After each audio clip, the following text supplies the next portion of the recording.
Hello，你好，我好，大家好，我係 Alan 師傅。新嘅一年，老鼠嘅人亦都係犯太歲喎。咁樣呢個犯太歲好唔好啊？事實都一樣係唔好嘅。馬同鼠係相殺相沖喎，所以就係呢點唔好咗啦。咁樣今年入邊屬老鼠嘅人嚟講，無論做乜嘢事情都真係要好小心，因為有凶星非常嘅好多啊。凶星十分多過頭，做咩事情都令到你個人入邊明明睇到嘅前邊有嘢嘅方面嚟講，都會攞唔到嘅。點解會有咁嘅樣呢？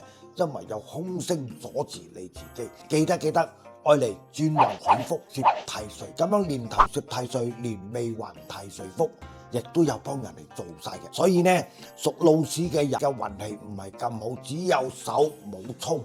冇貪冇賭錢啊！越賭就越死啦，越借就越死啦。千祈唔好擔保人哋財錢嘅嘢，唔係你嘅事都會惹到你嘅事噶嘛。甚至講係做生意者嘅人，求其有賺就算數啦，冇諗住搏晒老命咁嘅樣。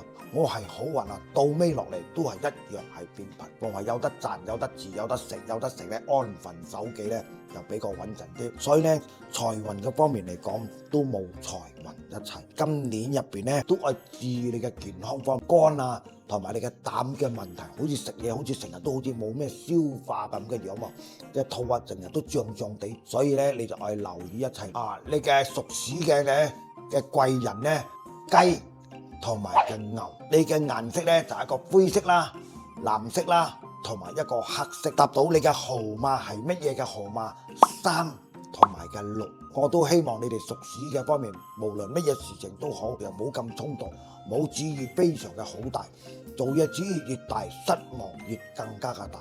所以咧，有陣時初一15嚟啊，各方面本身嚟講，去點下燈啊，去求下拜下神啊，方面本身都係一件好事嚟嘅，唔多唔少一定會幫助得到你嘅。我係講到呢度啫，拜拜。